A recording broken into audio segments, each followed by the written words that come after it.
কালকে আমি গিয়েছিলাম ঠাকুর দেখতে। ঠাকুর দেখতে গিয়ে কী কী করলাম আর কোথায় ঠাকুর দেখতে গেলাম, কী কী খেলাম, চলো সবই থাকছে আজকের ভিডিওতে। তো দেখো, প্রথমে চলে এসেছি এই প্যান্ডেলটায়। আর তোমাদেরকে তো বলাই হলো না আমি কোথায় ঠাকুর দেখতে এসেছি। আজকে আমি এসেছিলাম মছলন্দপুর। এর আগে না আমি কোনোদিনও মছলন্দপুর আসিনি, তাই আমি প্যান্ডেলের নাম, কোথায় কী ক্লাব, আমি এগুলো তোমাদেরকে বলতে পারবো না। তো প্রথমে চলে এসেছি এই প্যান্ডেলটার। এটা তো মোটামুটি ভালোই লেগেছে। দেখো মায়ের মুখটা কি দারুণ লাগছে না, মানে প্রতিটা প্যান্ডেলের ভিতরে অনেকক্ষণ লাইন দিয়ে দাঁড়ানোর পরে যখন মায়ের মুখটা দেখবে সত্যি আর কষ্টটা থাকে না। কিন্তু যেহেতু আমি বিকালে গিয়েছিলাম তাই কোনো লাইন টাইন দিইনি, আর ভিড়ও অতটা ছিল না। তো দেখো মায়ের মুখটা কি সুন্দর লাগছে। আর এখান থেকে আমি প্রণাম করে চলে এসেছিলাম নেক্সট আর একটা প্যান্ডেল। আর এটা কিন্তু একটা ঘরের মতন থিম করেছিল, এটাও আমার মোটামুটি ভালোই লেগেছে। আর এখান থেকে আমরা বেরিয়ে চলে গেছিলাম অন্য একটাতে। আর দেখো এখানে আমি একটু প্রণাম টনাম করে নিয়েছি, তারপরে চলে এসেছি নেক্সট অন্য একটাতে। আর এটাতে আসার আগে না আমি ভাবছিলাম একটা ছোট্ট প্যান্ডেল না গেলেও হতো, কিন্তু বিশ্বাস করো না গেলে আমি অনেক কিছু মিস করে যেতাম। আমি গিয়ে জাস্ট অবাক হয়ে গেছি, মানে এইটুকু একটা প্যান্ডেলের ভিতরে এত বড় একটা মায়ের সামনে দাঁড়িয়ে তুমি নিঃসন্দেহে 1-2 ঘন্টা কাটিয়ে দিতে পারবে মায়ের মুখের দিকে তাকিয়ে। তারপরে নেক্সট চলে এসেছি আর একটা প্যান্ডেল। আর এই প্যান্ডেলের হাইটটা কিন্তু অনেকটা ছিল। তো তারপরে গেলাম, তো আমরা যেহেতু বিকালবেলায় গিয়েছিলাম আর যেতে যেতে অনেকটা সন্ধ্যাও হয়ে গেছিলো, তাই অনেকজন চলে এসেছিলো, মানে লোকজনের ভিড় কিন্তু আস্তে আস্তে হচ্ছিল।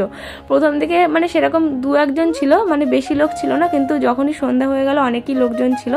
তো এখানেও মায়ের দর্শন করে নিলাম আর নিয়ে চলে এসেছিলাম নেক্সট আর একটাতে। আর দেখো রাস্তার লাইটিংগুলো কি দারুণ লাগছে, তাই ভাবলাম একটু ভিডিও করে নিই। আর এখানে কিন্তু একটা মানতের থিম করেছে পুরো লাইট দিয়ে। আমার এই প্যান্ডেলটা সব থেকে বেশি ভালো লেগেছে, মানে কত সুন্দর লাগছে, চারিদিকে চিকমিকি চিকমিকি করছে, মনে হচ্ছে সত্যি হ্যাঁ কালী পুজোর দিওয়ালি। মানে এই প্যান্ডেলটা দেখে এরকমই একটা ফিল হচ্ছিল, মানে এটা ওই যে আমরা মানত করলে যে পাথর টাথর বাঁধি না লাল কাপড়ে, সেরকমই একটা থিম করেছে। আর এটার ভিতরেও খুব দারুণ সুন্দর লেগেছে, আমার খুব ভালো লেগেছে। তো তারপরে এখানে মাকে একটু প্রণাম করলাম, আর মাকে প্রণাম করে এখানে আমি কিছুটা একটু রিলস করলাম, ফটো তুললাম, তুলে চলে এসেছিলাম বাড়ির দিকে।